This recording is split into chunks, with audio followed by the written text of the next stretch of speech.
Hello, everyone. Welcome back from the winter holiday. My name is Daniela Cadena. I'm one of your co-hosts for Navigating Life in the Fourth IR, and I'm here with Bob Hacker, our second co-host. We have a special guest for you this spring semester, Emily Gresham, who is the co-founder of StartUP FIU. Emily, thank you for joining us. Thank you. Happy to be here.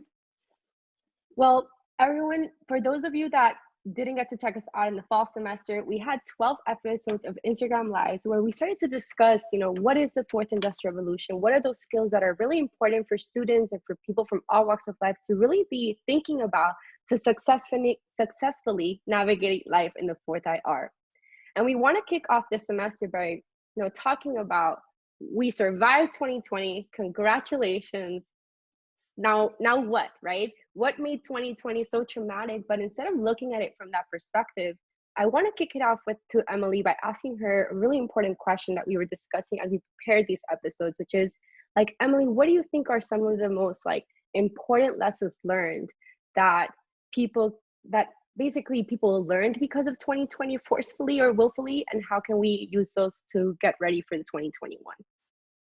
I think the broader lessons, right, is one of them is family time. Some people really enjoyed having family time. I myself enjoyed not traveling. I thought I would miss traveling, but I actually enjoyed not traveling to actually get to focus some time with staff and with family again, cooking, all the good sort of lessons of 2020, right? That it's the little things in life that we love.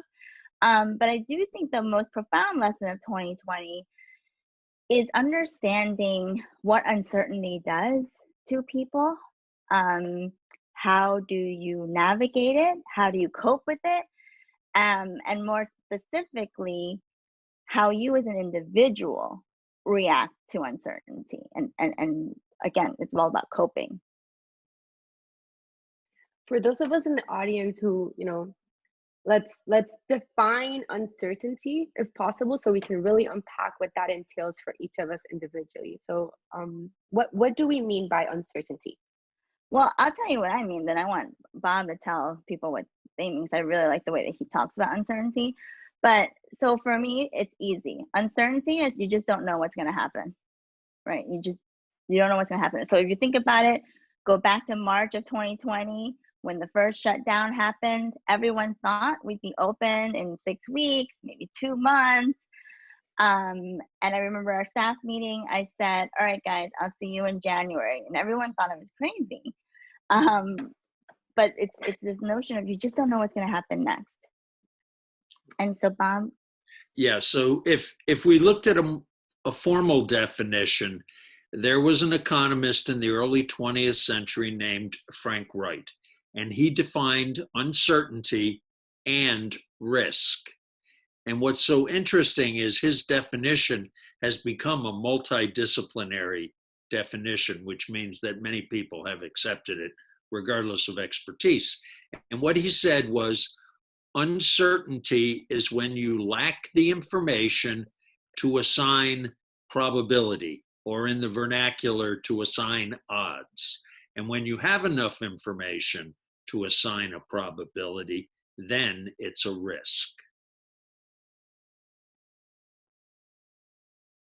So for those this concept of having enough information, how does it really apply to our day-to-day, right? For as we talk about applying these big lessons learned in 2020 to 2021, what could be a more concrete example to really hone in on how it applies for your life?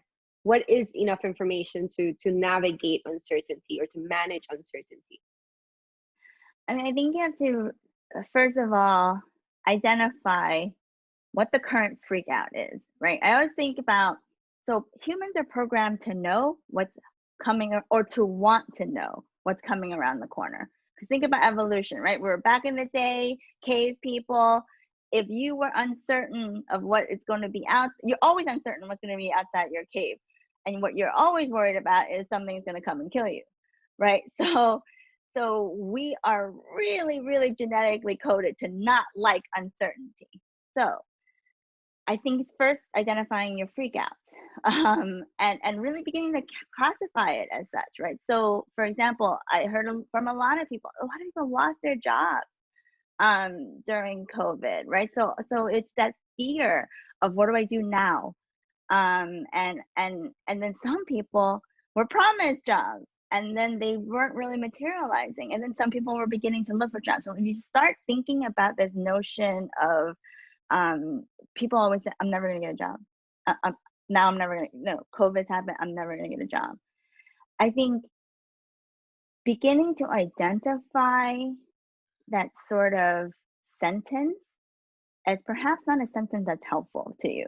So if you're saying, I'm never gonna get a job, if we're using Bob terms, you're assigning a 0% probability of you being employed.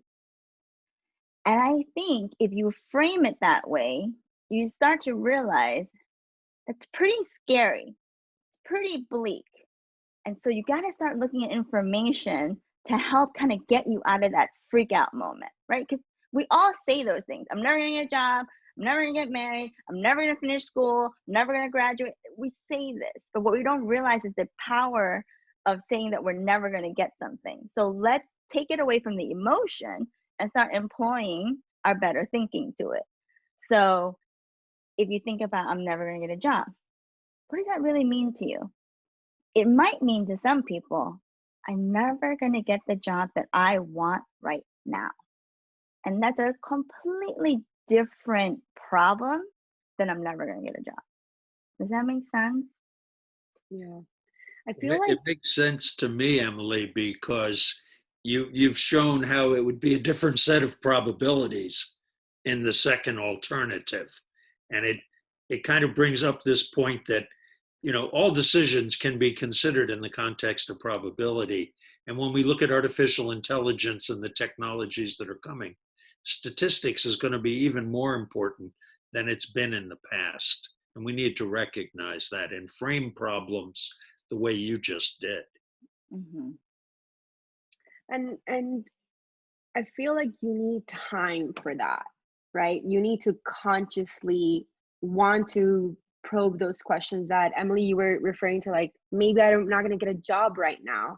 And I know you've told a story about, how do you break it down into like a 24-hour workday? And I think that example would help our students and the people watching maybe grasp this concept a little better. Would you mind sharing with us that story? Yeah, and it's not necessarily a 24-hour workday, right? It's a 24-hour day. So, sorry, yes. So I look at the day as it's finite. You only have 24 hours in a day. Okay? Good. We accept that. Also accept that our bodies only have so much energy. I don't know how much energy that is. I can't really break it down into hours for you, but the point is your body needs food, sleep, things like that. So you only have a finite amount of energy. And if you spend all your energy worrying about the fact that you're never going to get a job, you're going to leave less energy for trying to solve it. So it's really, really important to pause the never words. Like I'm always and never. When you're saying always and never, start to recognize that you're probably, you have the wrong frame of mind going. And it's so hard to like really eliminate those for tomorrow vocabulary. My favorite words. It makes me think, Emily, about this idea of you both have talked about these instinctual, like maybe more animalistic, it's kind of like the way our brains are just planned, and you have both stated this. But how do you start to fight that? Because it's almost like, what is a discipline that I have to develop as a human being so that I can push myself to start managing that uncertainty a little bit better? So there's this book by Daniel Kahneman. Oh, what's the name of that book, Bob? Thinking fast and thinking slow. Something like that. Thinking fast and slow, right? And the reason why I can never remember that book is because he breaks down these two notions: system one thinking and system two thinking. So because our bodies are finite amount of energy, we're actually pretty lazy, like evolutionary wise, right? So the quicker we can get, you know, that feeling when someone says, I have a feeling it's going to be underneath this rock. And that feeling that's not a thing. Like, that's not a real thing. That's your system one choosing to conserve energy by getting something fast, because we want it fast. And evolutionary wise, that's what we look. Breathing, think about breathing. You don't have to worry about breathing. It's being controlled by system one, right, to conserve energy. System two is thinking slower, is beginning to employ things or deploy things like mental models, right, frameworks, probability. You know, it's like case in point. Every morning, because I have allergies, every morning in the summer, I woke up and I thought, oh my God, I have COVID, because my throat was dry. So my system one is only hearing about COVID. So it's assuming that I must have COVID because I have a dry throat.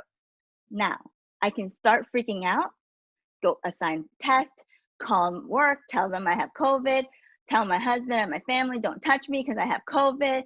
Or I can say, okay,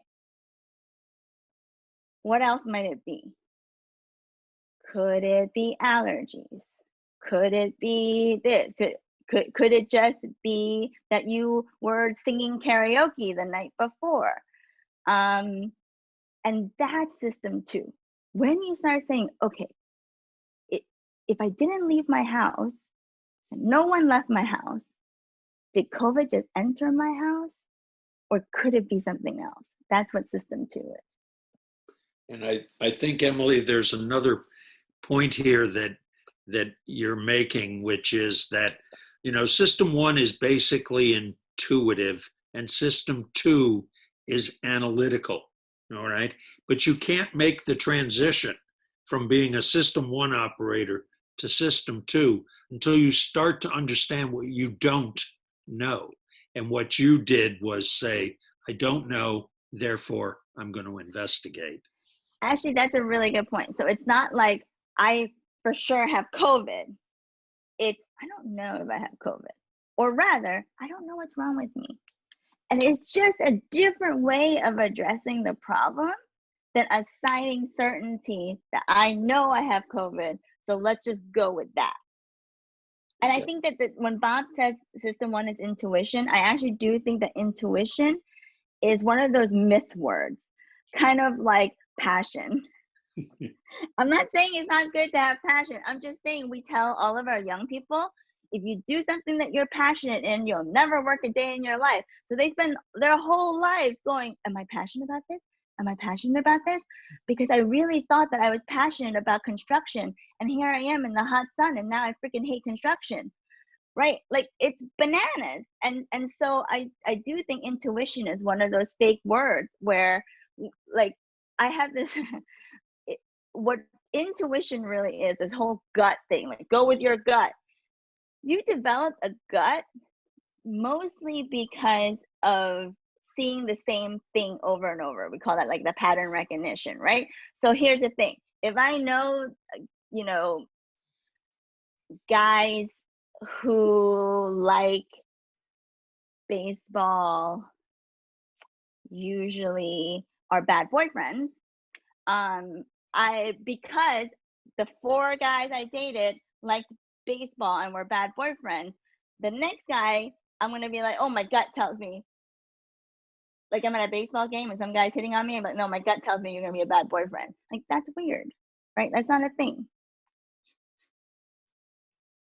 I know, these are crazy examples. I'm sorry. But they're very, I mean, I think they get the point. They help us get the point across. And I feel like one of those, like bringing it back to systems one and systems two, and how maybe we can help our students also grasp the concept. Because, you know, for those listening, these concepts that we explore in Navigating Life for the Fourth IR, this series, like, we know that they're not the simplest topics, and it's why we want to spend our time like discussing them with you. So leave us comments, direct messages on Instagram if there's things you wanted to unpack with you. Yeah. So one of them is, in the last 15 years, I've had students read a lot of books. And I think the book that Emily's referring to, Kahneman's Thinking Fast and Thinking Slow, probably the most popular book that I've had students read based on their reactions. So, Emily has opened up a really good tool for the students here.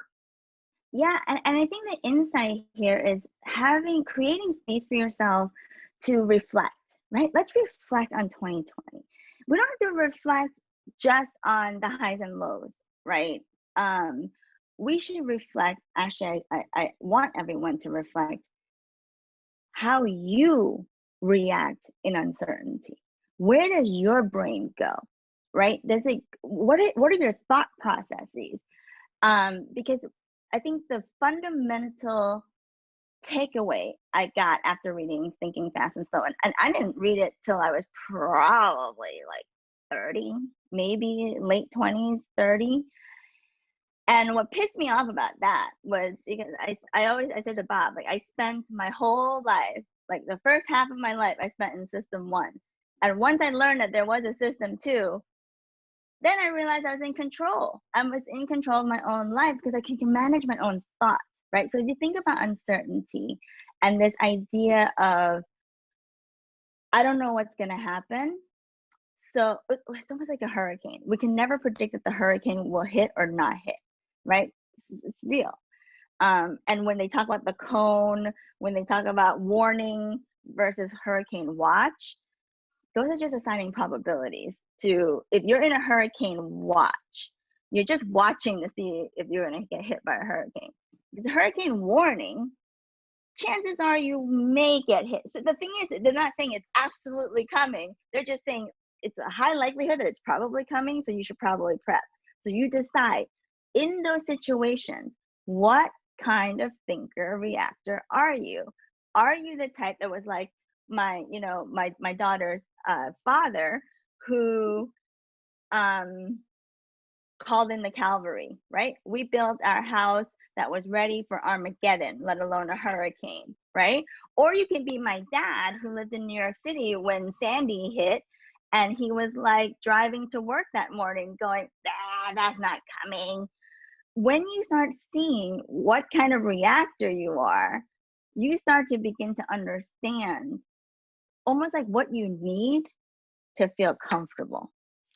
Emily, that's a really, really good point. And what concerns me, particularly with the students, is that the COVID epic, all right, is a fantastic opportunity to learn lessons in a unique environment that you might never see again, but the lessons learned can be applied almost every day. And so Right. what I would ask you is, what's your second lesson or third lesson that you've taken away from the COVID experience that you think is fundamental to thinking about a whole life? It's almost like this notion of, I just means a couple of things. I think that one is having the space to process weird crap, right? Or like your feelings. I think that it's really important for you to be able to not always be doing something in response to something. I think it goes back to thinking fast and slow, right?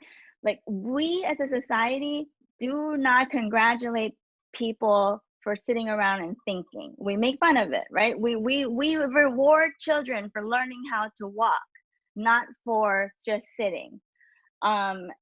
And so I think we are so programmed to just go, go, go, go.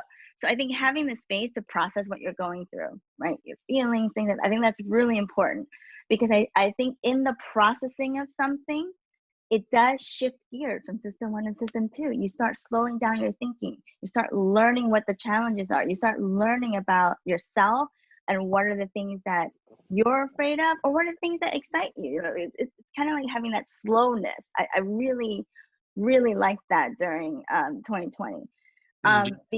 Yeah, go ahead. I was going to just ask, do you think of that concept as every day, or do you think about that concept as, every month I'm going to take 3 hours on a Sunday and reflect on my life? How do you insert that into your life? It's a really great question, because I think that, again, we are also prone to wanting to do things right. I want to get an A. I want to do it right.